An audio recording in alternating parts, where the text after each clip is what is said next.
आपके बेटा को तो वोट ही नहीं मिलेगा। लोग कहेंगे कि मुख्यमंत्री के पिताजी जो हैं वो ब्राह्मण धर्म को गाली दे रहे हैं। और हम 90 के 90 भी विधानसभा जीतेंगे और ब्राह्मणवाद का खात्मा करेंगे। ब्राह्मणों को कभी किसी भी सीट में जीतने नहीं देंगे। ओबीसी के लोग कहते हैं हम कट्टर हिंदू हैं, कहाँ आपकी बात सुनेंगे लोग? हर बात में अड़ंगा लगाते हैं।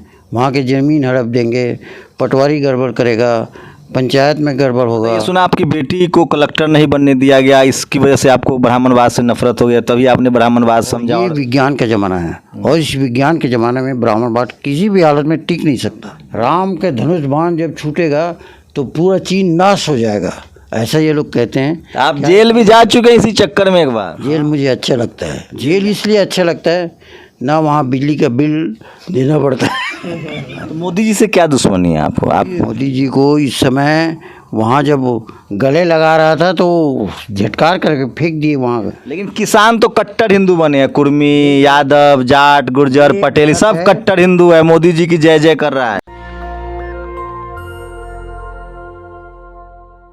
मेरे साथ छत्तीसगढ़ के सीएम भूपेश बघेल जी के पिताजी हैं, लेकिन ये इनकी बड़ी पहचान नहीं है। इनकी पहचान ये है कि ये लगातार SC ST OBC माइनॉरिटी में जागरूकता अभियान चला रहे हैं, EVM को लेकर जागरूकता अभियान चला रहे हैं। और इनकी एक पहचान ये भी है जो जगदेव बाबू ने कहा था कि पहली पीढ़ी जेल जाती है, मारी जाती है, दूसरी पीढ़ी जेल जाती है, तीसरी पीढ़ी राज करती है। नंद कुमार बघेल जी जेल जा चुके हैं, बेटा CM हैं, इनके घर में पत्रकार भी हैं बड़े जो BBC तक पहुँचे हैं, बेटी विदेश तक पहुँची है। तो इन्होंने उस समाज को बदला भी है और देखा भी, और अब समाज को बदलने की जिम्मेदारी ली है। कुर्मी महासभा भी चलाते हैं, उनको नेता माना गया है, और EVM को लेकर देश भर में राष्ट्रव्यापी अभियान चला रहे हैं।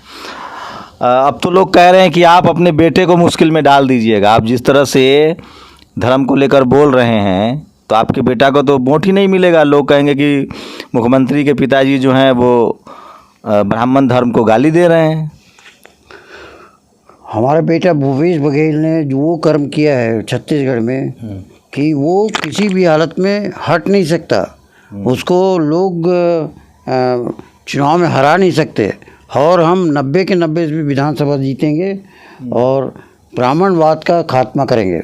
ब्राह्मणों को कभी किसी भी सीट में जीतने नहीं देंगे। तो ब्राह्मणवाद से प्रॉब्लम है, ब्राह्मणों से प्रॉब्लम है आपको? ब्राह्मणवाद से प्रॉब्लम है। तो ब्राह्मण क्यों कह रहे हैं? ब्राह्मण तो एक जाति है, जैसे आप कुर्मी जाति के नेता हैं। वो हमेशा परेशान करते हैं। जैसे छत्तीसगढ़ में ये है कि छत्तीसगढ़ियों का कोई चलता नहीं है, वो हर बात में तरंगाबाजी करते हैं और उसके कारण छत्तीसगढ़ की जनता परेशान है उनसे, और ब्राह्मणों को किसी भी तरह से हटाना चाहते हैं। तो पहला हम काम करेंगे, सत्ता को हासिल करें और सत्ता में ब्राह्मणों को एक भी सीट नहीं जीतने देंगे। आप कह रहे हैं कि ब्राह्मणों को एक सीट नहीं जीतने देंगे। आपको OBC, कुर्मी समाज OBC में आता है, बाबा साहब ने उसको कहा है OBC, लेकिन OBC के लोग कहते हैं हम कट्टर हिंदू हैं, कहाँ आपकी बात सुनेंगे लोग? नहीं, इसमें यह है कि छत्तीसगढ़ का OBC तो बिल्कुल जागरूक हो गया है और इसलिए जागरूक हो गया है कि वो ब्राह्मणों ने जागरूक किया है, क्योंकि ब्राह्मण उसके परेशान करते हैं। तो इसलिए हर बात में अड़ंगा लगाते हैं। वहाँ की ज़मीन हड़प देंगे, पटवारी गड़बड़ करेगा, पंचायत में गड़बड़ होगा और सब जगह के गड़बड़ होगा। वहाँ छत्तीसगढ़ के लोग छत्तीसगढ़ियों का राज है ऐसा महसूस नहीं कर रहे हैं, और इसलिए उसका मूल कारण है ब्राह्मणवाद। सारे ऑफिसर ब्राह्मण हैं और यहाँ से भरे जाते हैं। तो आपके घर में भी तो अब मुख्यमंत्री हैं, दामाद आपके बड़े पत्रकार हैं, वर्मा जी बेटी विदेश में रहती है। अपने परिवार के बारे में बताइए, कैसे ये सब किया आपने? हमने ये किया कि जिस समय भूपेश 18 साल का था और भूपेश साइंस ग्रेजुएट नहीं करूँगा, हमारी ज़मीन जायदाद है, हम क्या करेंगे, खेती करेंगे, ये हमके कहा।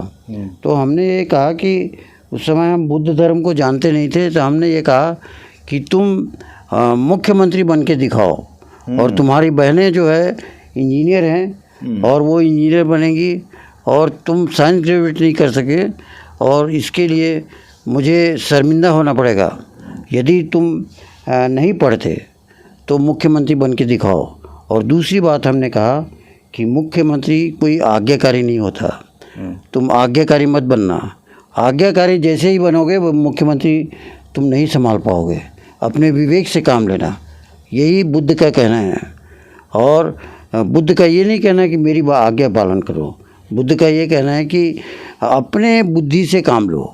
और कुछ बताइए, सुना आपकी बेटी को कलेक्टर नहीं बनने दिया गया, इसकी वजह से आपको ब्राह्मणवाद से नफरत हो गया, तभी आपने ब्राह्मणवाद समझा और हिंद और सनातन धर्म को छोड़ दिया आपने, बौद्ध ब्राह्मण धर्म को। बेटी भारती बहुत होशियार लड़की है और वो गुरुजी लोगों को गणित पढ़ाती थी और उसको 2500 गणित पढ़ने के बदले मैंने 10 पैसे एक सवाल का दिया और उसने 2500 सवाल किया और 250 में उस समय साइकिल ली और मर्रा हाई स्कूल 3 किलोमीटर है, उसमें साइकिल में जाना शुरू किए।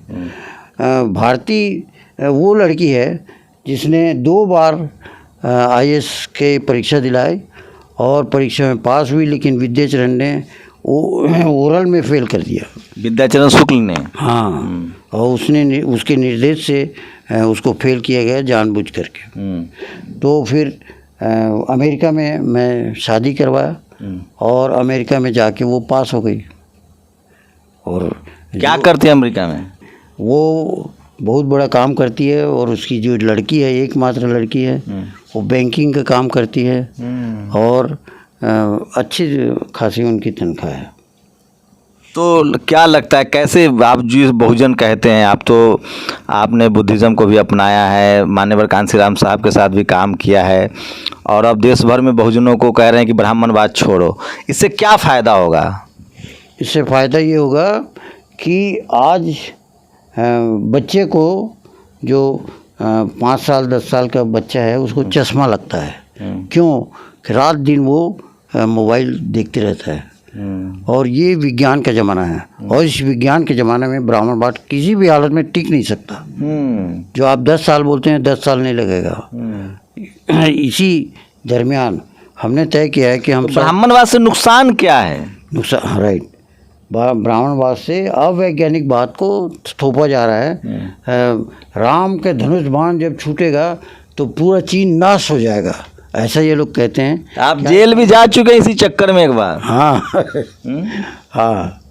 और कितना दिन जेल में रहे थे? जेल में 4-5 दिन रहा और उसके बाद वो भाजपा के लोग सूखी रोटी मुझे खाने के लिए दिए, घर के रोटी खाने के लिए दिए, तो फिर मैं यहीं मर जाऊंगा करके फिर मैं वहाँ से जेल से निकला। अभी फिर जेल में आपके बेटे ने डाल दिया था आपको? हाँ, तो जेल तो ये है कि कितने बार मैं जेल गया हूँ ये पता नहीं है, लेकिन जीवन भर मैं जेल का यात्रा किया हूँ। जेल मुझे अच्छा लगता है। जेल जाएंगे लेकिन समाज को बदलेंगे? हाँ, जेल इसलिए अच्छा लगता है, ना वहाँ बिजली का बिल देना पड़ता है न किराया देना पड़ता है, भाषण के लिए लोग आ जाते हैं सुनने के लिए, हम जो कुछ भी बोलना है वो बोल जाते हैं। तो जेल एक सीरियस सवाल है, क्या लगता है आपको कि समाज जैसे जैसे पढ़ लिख रहा है, ब्राह्मणवाद कर्मकांड से निकल रहा है, जो बाबा साहब ने जो 22 प्रतिज्ञाएं की थी, हाँ, उसमें उन्होंने साफ साफ कहा था SC समाज, शेड्यूल कास्ट के लोग निकल रहे हैं, शेड्यूल ट्राइब और OBC के लोग सबसे ज़्यादा इसमें फंसे हुए हैं, जिसमें उनका आर्थिक शोषण भी हो रहा है, सामाजिक शोषण भी हो रहा है, उनके बच्चे SP कलेक्टर CM PM नहीं बन रहे हैं, उनको क्या मैसेज देंगे आप? उनको मैसेज ये है कि वो लड़ें और अन्याय के खिलाफ लड़ें और मोदी को सज़ा दिलाएं, क्योंकि किसानों को वो मारे हैं मोदी, और उसका अपराध केवल क्षमा मांगना नहीं है। लेकिन किसान तो कट्टर हिंदू बने हैं, कुर्मी, यादव, जाट, गुर्जर, पटेल, सब कट्टर हिंदू है, मोदी जी की जय जय कर रहा है। नहीं नहीं, ये गलत है और बहुत जल्दी परिवर्तन आएगा और मैं लाऊंगा परिवर्तन और आएगा परिवर्तन, क्योंकि जब आदमी जीवन से उठा जाता है, आंदोलित होता है और तब वो विद्रोह करेगा। लेकिन मोदी जी की वजह से तो दुनिया में नाम बढ़ा है, भारत का डंका बज रहा है पूरी दुनिया में। मोदी जी को इस समय वहाँ जब गले लगा रहा था तो झटकार करके फेंक दिए वहाँ उसमें USA में, और मोदी को अपमानित किया, और अब वहाँ गांधीवादी विचारधारा चल रहा है, जो अन्याय करेगा, अत्याचार करेगा, उससे असहयोग करना। तो मोदी जी से क्या दुश्मनी है आपको? आप किसानों को मार डाला और मोदी कहाँ किसान बिल वापस ले लिया? अरे पानी डाल डाल के मारा है, वो हत्या नहीं है क्या? मंदिर तो बना दिया, देखिए अयोध्या में मंदिर बन रहा है, काशी विश्वनाथ का जीर्णोद्धार हो गया, हिंदू हृदय सम्राट हैं, सारी जो किसान जातियां हैं, जाट, गुर्जर, पटेल, ठाकुर, कुर्मी, कोयरी, कहार, ये सब उनको कहता है कि हर हर मोदी, घर घर मोदी। हाँ, अब कुर्मी, मध्यम वर्ग के लोग, मिडिल क्लास के लोग, सारे लोग जान चुके हैं कि राम का धनुष बाण चीन का मुकाबला नहीं कर सकता। राम के बाण से चीन मरेगा नहीं, चीन तो युद्ध करेगा ये फाइटर जेट से, परमाणु युद्ध से, वो चीन। आप तो ईवीएम लोग क्या विरोध कर रहे हैं? ईवीएम तो कांग्रेस लेकर आई है, इसमें बीजेपी की क्या गलती है? इसीलिए कांग्रेस पार्टी प्रधानमंत्री नहीं बन सकता। यदि एसटी, एससी, ओबीसी को वो फ्रंट में लाता, उनके समर्थन करता, तो प्रधानमंत्री बन सकता है ये राहुल गांधी।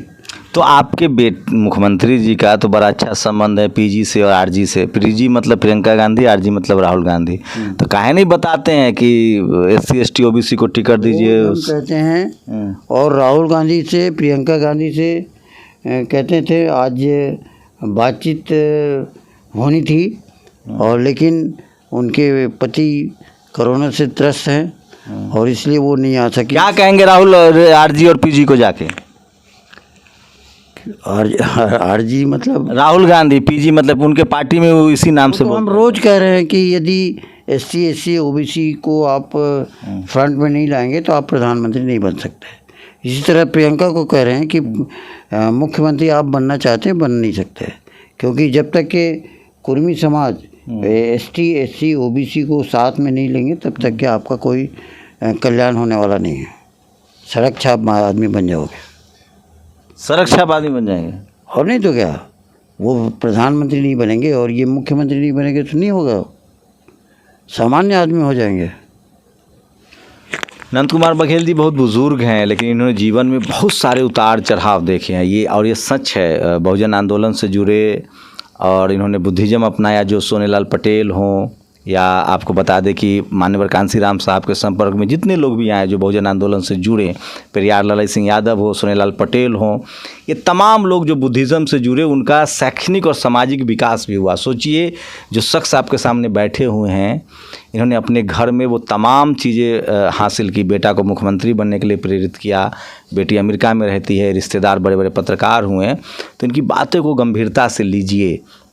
जो जगदेव बाबू ने कहा था कि पहली पीढ़ी मारी जाएगी, दूसरी पीढ़ी जेल जाएगी, तीसरी पीढ़ी राज करेगी। अब नंद कुमार बघेल को समाज को कृतज्ञ होना चाहिए कि इस उम्र में भी बेटे से बगावत करते रहते हैं, जबकि बेटा मुख्यमंत्री हैं, चाहते तो आराम की ज़िंदगी जी सकते थे, लेकिन बेटे ने जेल में भी डाल दिया। उसके बाद भी सामाजिक मुद्दों पर अपनी आवाज़ उठाते हैं और अब पूरे देश में ईवीएम के खिलाफ लोगों को जागरूक कर रहे हैं और धार्मिक कर्मकांड से निकलने के लिए लोगों को प्रोत्साहित कर, और खासकर ओबीसी को प्रोत्साहित कर रहे हैं कि तुम्हारा हक अधिकार जो है वो आरक्षण से मिलेगा, संविधान से मिलेगा, एससी, एसटी, ओबीसी माइनॉरिटी बनने से मिलेगा। आप लोग की क्या प्रतिक्रिया है? क्या इस उम्र में, जिस उम्र में लोग घर में आराम से बैठ सकते हैं मुख्यमंत्री के पिता, उस उम्र में जब वे सड़कों पर हैं, तो क्या ये अपने हितों के लिए हैं या समाज का हित इनके लिए, समाज का हित को ये ज़्यादा ज़रूरी मानते हैं? इस इंटरव्यू को सीरियस लीजिए। मैं फिर कह रहा हूँ, इस देश में राजनीतिक दल, राजनीतिक लोग सामाजिक मुद्दों पर बहुत कम बोलते हैं, डर के बोलते हैं, संभल के बोलते हैं। ऐसे दौर में अपने सामाजिक कार्यकर्ताओं को, सामाजिक आंदोलनकारियों को तरजीह दीजिए, उनकी बातों को समझने की कोशिश कीजिए। पूरी बातचीत कैसी लगी, आपकी प्रतिक्रिया भी बहुत ज़रूरी है। कैमरा पर्सन निधि के साथ शंभू कुमार सिंह, नेशनल दस्तक, दिल्ली। नेशनल दस्तक की आपसे गुजारिश है कि अगर इसको बचाना चाहते हैं तो नेशनल दस्तक को सब्सक्राइब करने के लिए रेड कलर के सब्सक्राइब बटन को दबाएं, फिर बेल आइकन की घंटी दबाएं। नेशनल दस्तक को बचाने के लिए बहुत ज़रूरी है कि हर खबर को शेयर करें, लाइक करें, कमेंट जरूर करें।